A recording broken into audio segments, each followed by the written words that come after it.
In the UK, around 63% of adults are living with being overweight or obesity, and almost 1 in 4 children aged 10 to 11 are living with obesity. And that means for so many families, these challenges don't just affect one person, they ripple through households, shaping how kids see food, movement, and self worth. And when you're a parent, looking after yourself can sometimes feel impossible, and you're just trying to look after everyone else. So that's why today's conversation is such an important one.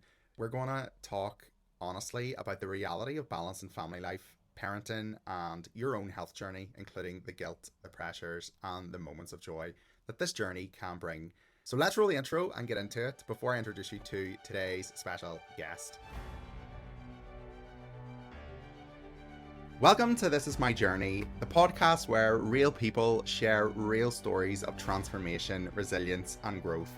I'm Marc, and after navigating my own path through major lifestyle change, I created this space to open up honest conversations around identity, mindset, and what it really takes to evolve. So along the way, we'll also hear from professionals, from pharmacists to psychologists and fitness experts who help us make sense of the science and support behind these journeys. So whether you're just starting out, deep in the process, or you're finding your footing after big change, you are not alone. This is your place. This is my journey. Let's walk it together. Welcome back, everyone, and today I'm joined by someone who has been and is a huge inspiration to me and my own journey. My friend Emma. Emma has been on her own journey over the past year, losing 8.5 stone while raising her 2 young girls. She has embraced fitness, found new routines that work for her and her family, and has shown what it looks like to really prioritize your health while still being there for your family. And what I admire most about Emma is her honesty, her humor. She is so funny, and the way she has opened up about the realities of parenting and just balance and making time for herself again. So, Emma, thank you so much for joining us on the podcast today. Hi, Mac. Thank you for having me. I'm so happy that you've been able to give up some of your time because I know how busy mum life can be and working life can be. So yes, I'm really, really, really chuffed that you've been able to join me. For those maybe who don't know you yet, I know a lot of people do know you from TikTok and things like that. Tell us just a bit about you and what really first inspired you to kind of begin that journey with a GLP-1. So I live in Yorkshire with my husband and my 2 little girls. They are aged 4 and 6. So it's a bit of a madhouse here, to be honest. I work full time as well, so full-time working mum, and I have an office job, which doesn't lend itself very well to exercise and things, does it? I've always struggled with my weight since late teens, really. Yeah. So, I've done the usual, been on some diets, on, off, weights fluctuated, but always kind of been a bit of a problem in Yeah. my life. That got progressively worse then after I'd had children, because it's just quite hard to get out and about and plan time to really focus on yourself really after children. So weight skyrocketed then. And this time however, I've managed to find something that's worked for me. And I've got a story. I have a Oh, story. I always oh, have a story, don't yeah, I? stories. Go, hit us with it.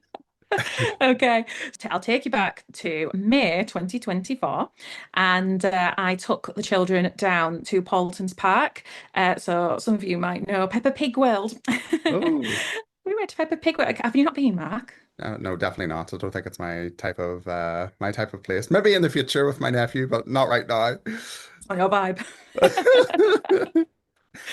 Yeah, well, it's my vibe right now. Oh, So I no. took my children to Peppa Pig World, and we did all the rides. Everything was fine, and that's part of a bigger theme park, Paulton's Park, Okay. and my 5-year-old wanted to go on some of the bigger rides. And so we're like, yeah, okay. So I was starting to get a little bit nervous because that would be me at my heaviest. So I'm thinking, oh gosh, am I going to be able to go on these rides? So I kind Right. of Yeah. was saying, like, I don't really fancy it. Go on with your dad. Go on with your dad. It'll be fine.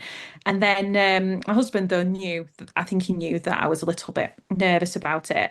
And there was this ride, and he was like, "Oh, don't worry, Emma, you'll be fine. The Yeah. seat's plenty big enough." And my daughter wanted to go on it a second time, so I took her on this ride. And when we got into the seats, oh my goodness, it was so tight, and it took two of them to push the seat. And click it in place.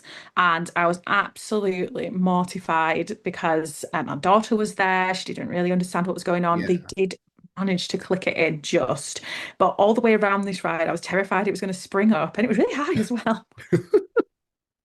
Absolutely terrified that I was going to spring up and then I was going to free fall back to the ground. But anyway, so I didn't really enjoy it. We Yeah. get back, and I was in such a rush to get off the ride that I banged my knee and really hurt it. And I was just Mhm. trying to get off the ride as quickly. Right. You know, Yeah. when you just kind of, I'm walking away from this ride, and I just felt so awful because I just thought, what would I have done Yeah. if they hadn't have been able to click that ride in place? How would have I explained that to my 5-year-old daughter? Oh, sorry, we have to get off the ride. The idea of explaining that to her was just unthinkable. And Yeah. right there and then, I thought, I am going to do something about my weight and my health, because I do not want my children to have to miss out on something or feel embarrassed, or Yeah. we have to have a tough conversation because of my weight. Yeah. Up until then, it felt like it had been my problem to manage, but I Mhm. felt in that moment that it was becoming their problem. Yeah. And right there and then, I thought, this is the last time this is going to happen. Yeah. And when I got back from that holiday, I Googled Mounjaro, and the rest is history. Amazing. And do you know what? That story is really resonating with me because I kind of had something similar happen, but it wasn't really with me. It was with my dad. I'm sure you won't mind me sharing this, but literally, I can remember it. It was years ago, and we went to this theme park that was in my local town at the time, and he we got on it. It was called Aladdin's Magic Carpet. And it was just like a swing. It swung you up into the air and then back down again. But there was a bar that went down in front of you. And I remember being in the same seat as him, and the bar wouldn't go down.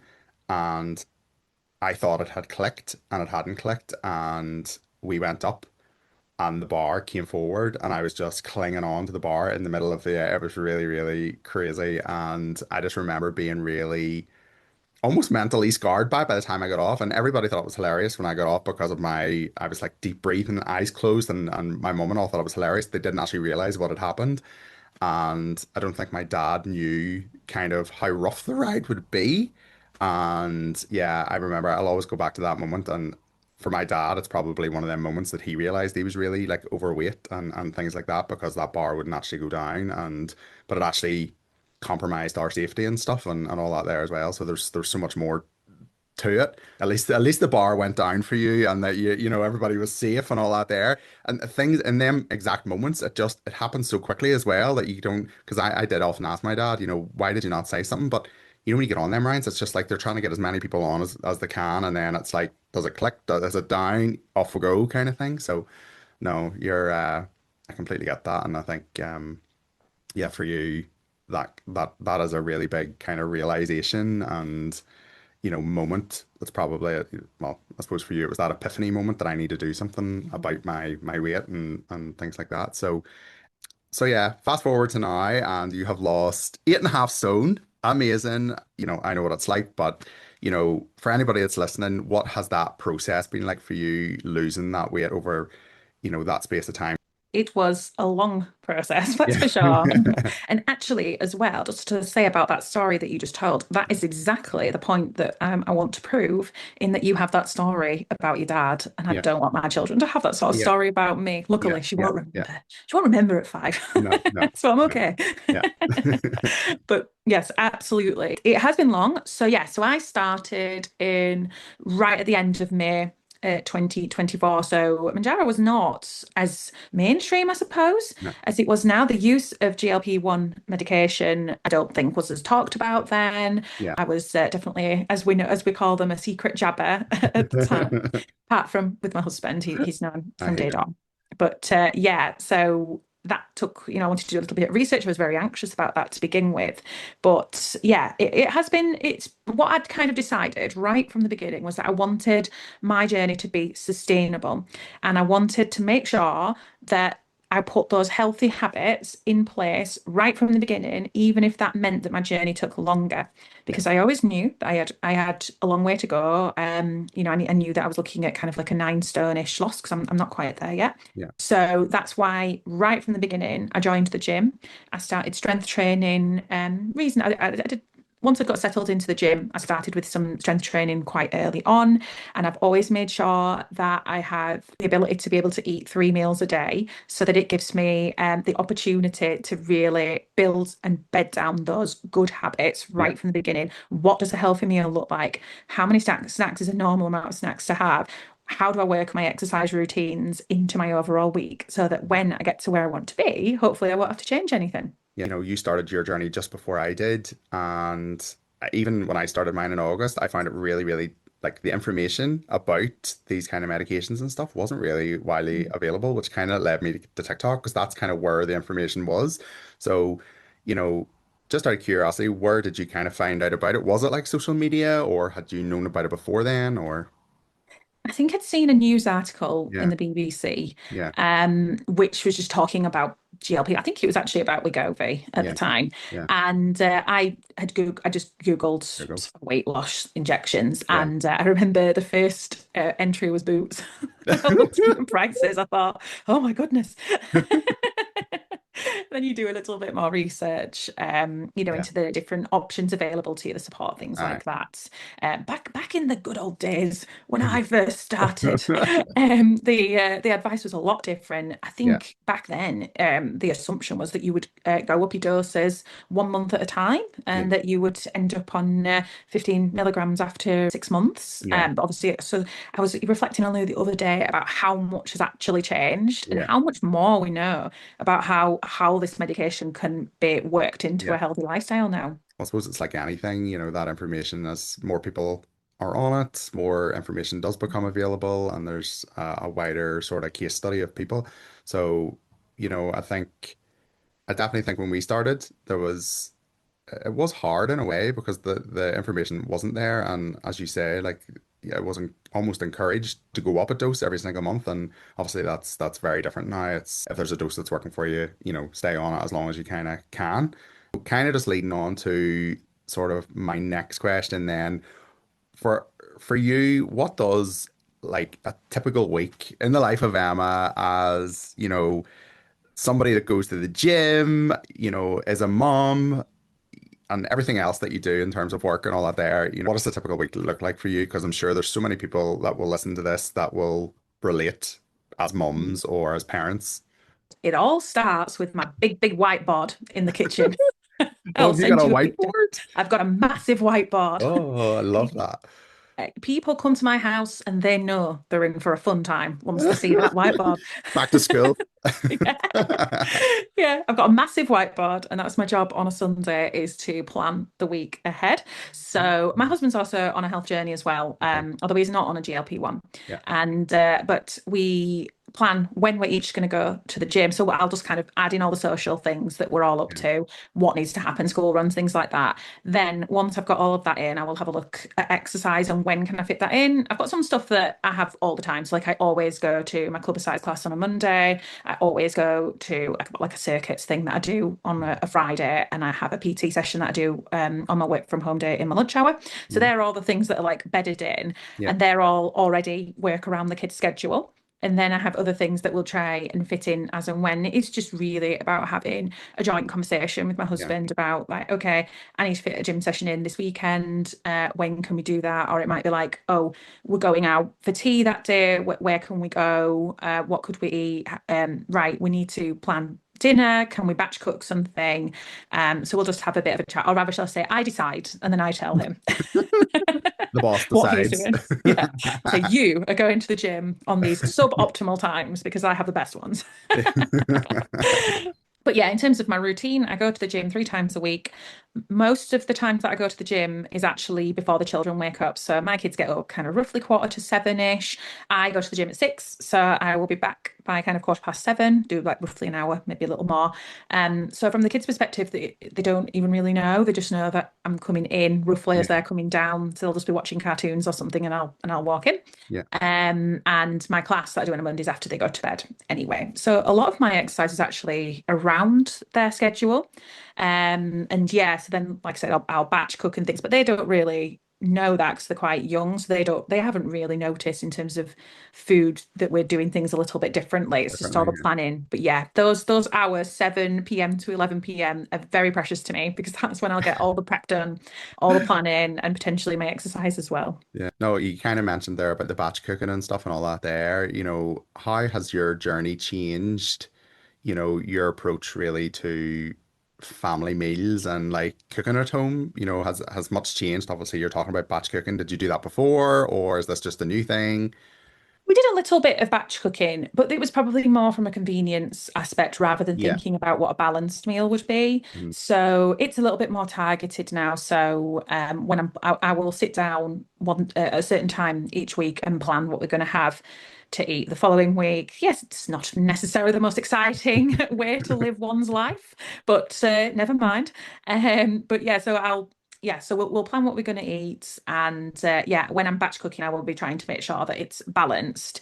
I also try and have a few more meals at home because we did used to go out to eat quite a lot, Yeah. whereas now I find it's a little bit easier to control. So it's just like little tweaks. So say if I'm meeting my friends, I might be like, shall we go for a coffee or should we go for a drink rather than should we go for a meal? Because I would Brilliant. much rather have that at home Yeah. where I can control that aspect Yeah. and then meet them, even if I'm still having a delicious cake or Yeah. something, Yeah. it's just all that little bit of a balance. Balance, yeah. You sort of said something that I would do quite regularly too, and it's just finding maybe a little alternative if you are going to do them meals out and things like that, like going to a coffee shop or maybe doing something that's not going to have something that's huge in calories and all that there. But I suppose, there are times that you do have to go to dinner and stuff, and I suppose in them instances it's just about picking something that's maybe slightly healthier. Obviously, there is still time in our lifestyles and things like that now where you still have to allow yourself little treats here and there and all that there. I think understanding food a little bit better has really helped me in Yeah. that regards because a lot of the restaurants do have things like calories on there, but they wouldn't have the underlying nutritional information, Yeah. things like Yeah. protein. But Yes. even if that's not available, it's because I understand now what a good meal would look Look like. I like. can Yeah. make those decisions myself. So if I'm looking Yeah. at a menu, I might be like, okay, well, they've got chicken breast here with new potatoes and vegetables. So that's my protein, that's my carbs, bit of vegetables, rather than maybe before where I might have gone with pasta or Yeah. pizza. Yeah. Many parents I know just from doing social media and stuff, feel guilty, I suppose, about taking time for themselves during this journey. Did you feel that yourself, or and if you did, how did you work through it? I don't think it's necessarily like just from a guilty aspect of thinking about the time. It's the finances as well, Yeah. particularly if you're on a GLP-1 Yeah. medication because they're not cheap. Cheap. Yeah. So yes, I do have times where I feel a little bit guilty. I think we all do as Mhm. parents about Yeah. everything we do ever. Yeah. So how I worked through is to think about the fact that I am actually doing it for them. If I go right back to my Yeah. story about Peppa Pig World, my Peppa Pig Yeah. World story, then I made that decision because I had my children in mind when I'm doing that. Yes. Yeah. And me maybe having to take a little bit of time out for the gym or maybe not going out as much for food is one of the very, very small amount of downsides from their aspect. But they get so many positive things from me being on the health journey that I'm on. Yes. They get a more active mother, a more present mother, somebody who is going to take them out, do more things out of the house, just generally being happier myself, which Yeah. makes me a better parent. Yeah. I know there's that saying happy wife, happy life, but it's kind of the same thing. Like, if you feel good about yourself, then that's going to translate to every other aspect of your life and parenting and looking after your kids is they're going to benefit from that. What role then has your support network, so say for example, whether family, friends, or even just the online community on TikTok played in the success that you have had in your journey in losing weight? Oh, such a huge part. My husband's been such an advocate, and he's been so supportive all the way through, right from the beginning when I wasn't really sure about these medications. And you do your Yeah, research, you think, and then at the time I'm thinking, oh goodness, that's it's a lot of money to spend. Can we do this? And he's like, give it a try. Done the research with me. He's such an expert now, and he's never even yeah, taken one in his life. So that moral support is yeah, amazing, and the online community is absolutely fantastic. It's the tip sharing, sharing those wins, having somewhere to share your wins so that you don't talk yeah, the ears off your family and friends all the yeah, time. yeah, yeah, But also just that feeling that you're not alone. Lots of people have similar stories to me. You just gave me a very similar story yeah, earlier. Lots yeah. of people come to you and you think, actually, it's not just me. I'm not this one person Mhm. that's feeling the way that I do, Yeah, looks at food the way that I do, yeah, because you might maybe think, why am I the only person that can't seem to get it together? And when yeah, I'm out and I'm eating extra food or I'm putting all this weight on, and it's so nice. Obviously, like it's sad yeah. because we've all had the same struggles, but it's nice to know that you're not alone and it isn't just you, and that there are lots of people out there that feel the same way. You said something that was quite interesting, and I think, that online community aspect, I definitely think having that has really saved me because normally whenever I was doing maybe something similar to what I'm doing now in terms of trying to healthy eat or part of maybe one of them programs like Slimming World or Weight Watchers or whatever, you know, you rely on your family and your friends at them points to, and you do talk the ear off them because literally, I don't know, for me, food consumed my head when I'm on a diet. Literally, food is all I think about, and that's all I talk about. Like, what am I going to have for breakfast? What am I going to have for dinner? What am I going to have for lunch or whatever? And I think definitely with having this online community and having people that are in this have shared similar experiences to you, and you're able to talk about them and talk about what's worked for you and what hasn't worked for you and all that there, and being able to relate to them people. This is the first time for me on my journey that I have really realized how many of us are in a very similar situation and experience the same things. And previously, where I maybe would have thought I was very outside the norm of being healthy, and because I don't like, I was going to say skinny, but I've said it before, I don't really like it. I prefer to say healthier.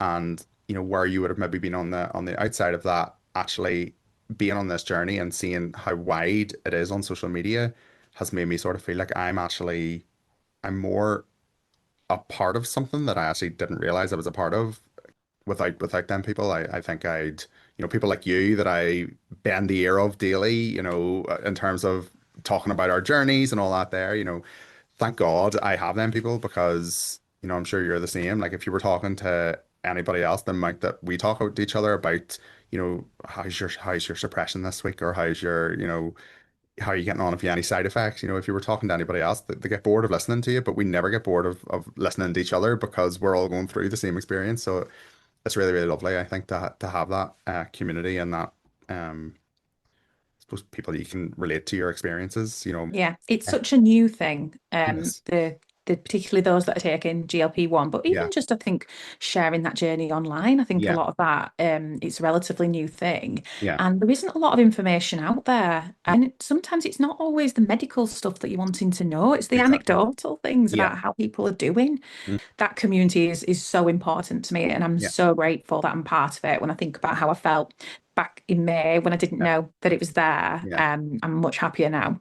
Talking about your journey then, what unique kind of challenges then do you think parents or you in particularly have faced, compared to maybe others on a similar journey?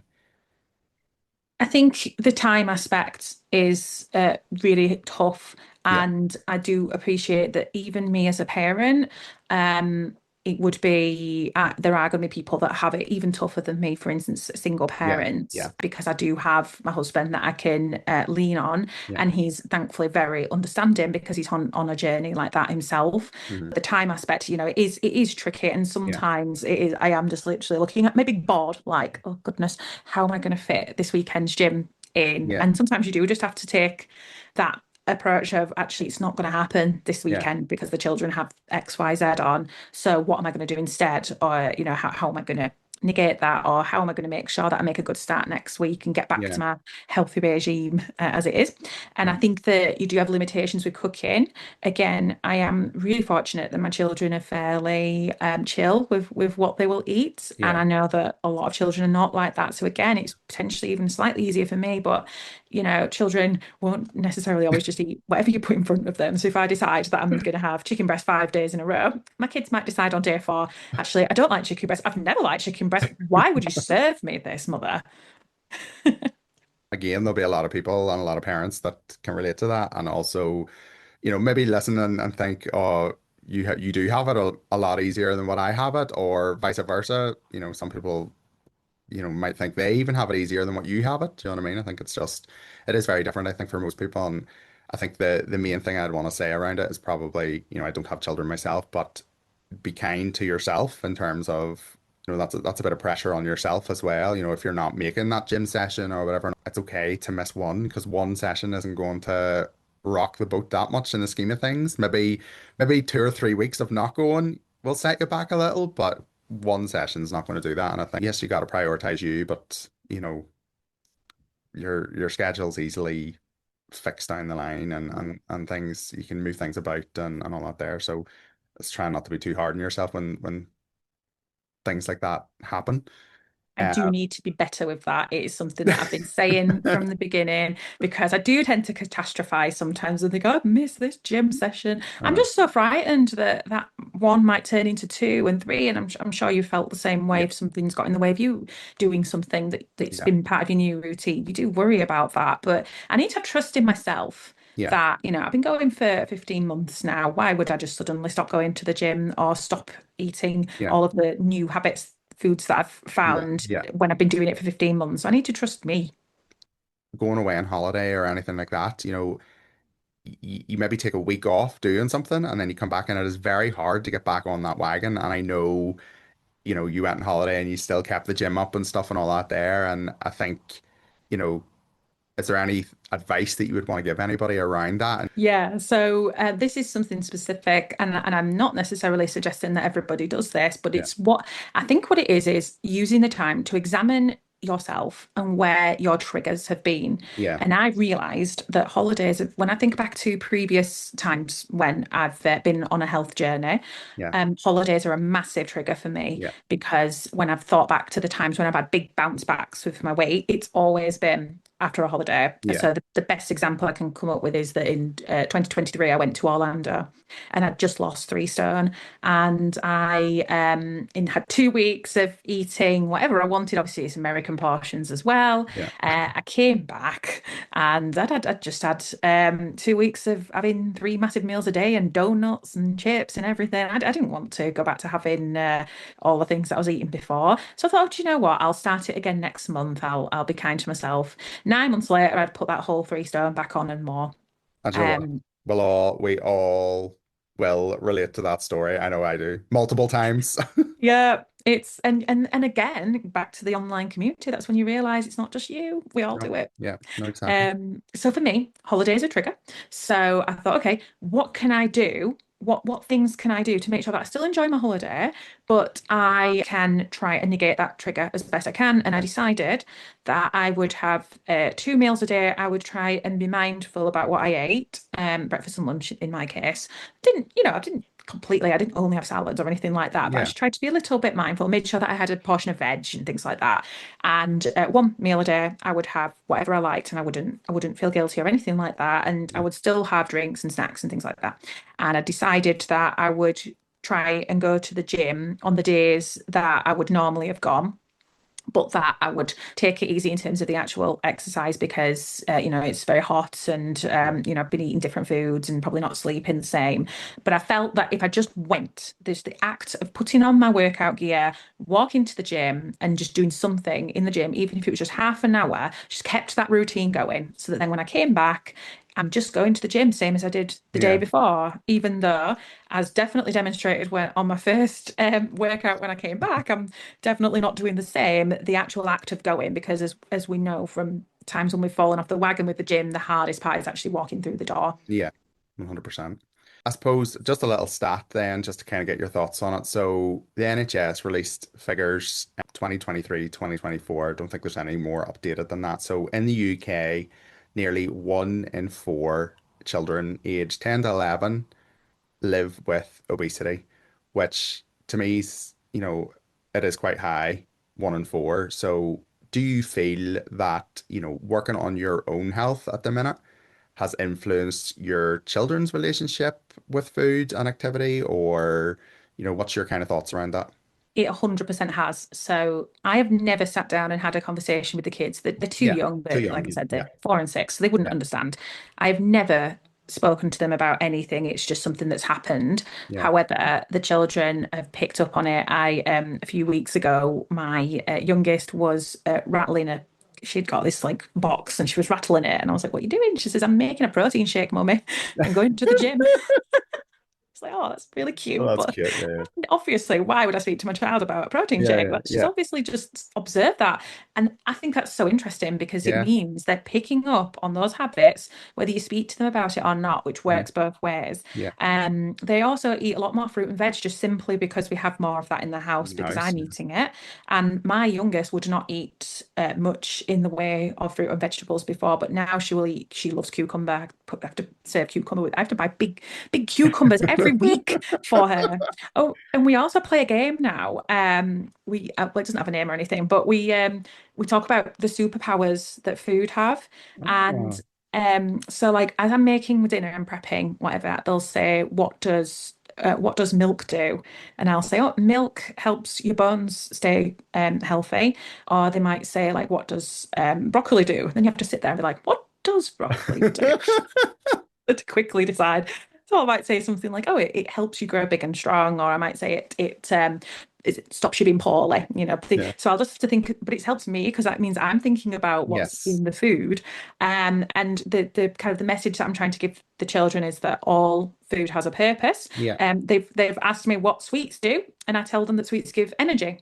Hmm. And we have chats about how every food's got a place Yeah. in everybody's diet, but the amounts of foods that you might have, some foods might be like more of a treat, some things are things you have every day. And now they'll repeat that back to me. So if they see me, I don't know, buttering some bread, they might say, "Oh, look, we're having bread because that helps you feel full." Something like that. So they're learning about the purpose of food and how that all builds into a healthy lifestyle as well. You've shared already that you've really embraced fitness, which you've done a lot more than I have because really, yes, have been walking every other day and all that there, but really the muscle aspect and toning and things hasn't been something I've really done up until I've sort of got to that goal. So you've been doing that, quite consistently through your journey. What does exercise give you now, and how do you fit that into family life So I think exercise, it really just gives me a time to do something just for me. for you? It's Yeah. time for me, and it's a time to give my brain a rest because it's always like worrying Yeah. about all the different things that I have to do, all that mental Checklists. load. Yeah, many, many lists. So what I find when I go to the gym and I get on that stepper, that's just the first thing I do. The biggest worry that I have in those 20 minutes is whether I'm going to be able to get to the end of the 20 minutes without collapsing. And how am I doing and what's my heart rate like and what song's going to be next on my Yeah. playlist, Playlist. all Yeah. that. I'm not worrying about school uniform and laundry and pickups and parties and all the things I've got to do because I'm just trying to get through the next 20 Yeah. minutes. Exactly. And also, like, not gonna lie, when the kids are kicking off, but it's my turn to go to the gym, I'll just be like, oh, bye. It's not the worst thing. No, definitely not. Um, You just have to be really organized with it. And it also, I find it's very helpful having the children because I have to plan it all in advance. So it Yeah, means that I have to go. When I've said that I'm going, I've got to go because that's my opportunity to go. to go. Yeah, the planning. I know it's been kind of a theme in what you've been saying here. The planning aspect of this and family life and stuff is key to kind of your success on this journey. Prioritizing, specific time for you, specific time for the kids, and yeah, I think that's probably one of the key takeaways. If any other parents are listening to this and are thinking about starting their own journey with a GLP-1 or, getting fit, what is that one piece of advice you would want them to take away from your story? I would say use your children's love of routine to your advantage because fitting in your exercise and all your meal plans, kids love repetitiveness. Yeah, They feel safe in that kind of environment. So absolutely capitalize on that and make sure that then if you're going to set yourself up with a predictable routine for your exercise and your meal plannings, things like that, you have got great opportunity as a parent to find some really solid time to get that done, provided you've got the support, of course. I do appreciate that yeah, that's not necessarily the case for everybody. Even if you don't, and this is something that I've noticed, like for me, I procrastinated for a couple of years thinking, I didn't have time, things like that, or I couldn't leave the house because I've got the children. There are little things you can still do at home. I don't know if there's a YouTuber called Get Fit with Rick. He does really, really good step workouts. You can do those in your home after the kids have gone to bed. Get your steps in. If you can't go out for a walk, there will be little things you can do. And if you've got a good sleeper, fingers crossed, your kids are going to go to bed at 7, 8 o'clock, and you've got a couple of hours. Then you can get that done, even if that's the only time you can do it. Kids are predictable, so use that to your advantage. no, I think that's really, really sound advice for anybody that's listening. And, you know, obviously for kids, routine is such a key part of a day to day. So yeah, definitely, I think, it's not something I can relate to because I don't have kids, but I do have a nephew and he does thrive on routine. So I can completely, you know, get what you're saying, and I'm sure that it'll be, so many people will be able to relate to that. So just before we wrap things up, I kind of just want to say again, thank you so much, Emma, for sharing your journey around GLP-1, family life, all that there sort of area. It's such an important part, I think, of this journey, and there's so many people that will be able to relate to what you've been saying, and really, really fantastic takeaways and things that people can implement in their day to day, from your own experience. So I just kind of want to finish on what is kind of next for you. Obviously, for anybody that doesn't follow you or anything on social media, let us all know what your handles are here so everybody can follow you. What is next for you on the horizon? How far away from goal are you? What is your plans? I do document my journey on TikTok and Instagram. I have the same handle. It's Emma's Health Mission. So Emma's with an S on the end, Health Mission, all one word, across both platforms. So what I tend to do on there is I document my own journey and I try my best to be funny. Sometimes it works, sometimes it doesn't. We'll You're just see. you're just naturally funny. You don't even need to try. So So even if I can just brighten up your day that tiny little bit, I try anyway. So do drop me a follow and a message as well. I will always try and aim to be approachable and help, as I've been at this for a little while now. So hopefully you can find me there. In terms of what's next for me, so I am round about a stone-ish from my goal. So soon I will be looking to taper down from Manjaro as I would like to, well, ideally, I'd love to come off the medication and see how I get on, but at the very least, be on a lower dose than I'm on now. So tune in to my socials because that could be interesting. yes. 100%. I think definitely I love the content you put out. I think you're hilarious. And, anybody that is, obviously anybody's free to follow you, but I think if anybody does have a family or, any mums, any dads, anything like that, that are looking for somebody that is really like them, you're definitely the go-to because, you've managed to do this journey the right way, but also still be the person that you've always been. And it's hard, I think, doing this journey when you don't have it all sort of figured out. And for you, definitely sounds like you've got it all figured out, which obviously your success is a product of that. So thank you again so much for joining me. It's been an absolute pleasure. I've learned things from you here that I didn't know already, which is amazing. And yes, thank you so much, guys, for listening. And yeah, we'll be back again next week with another episode of This Is My Journey. Catch you then.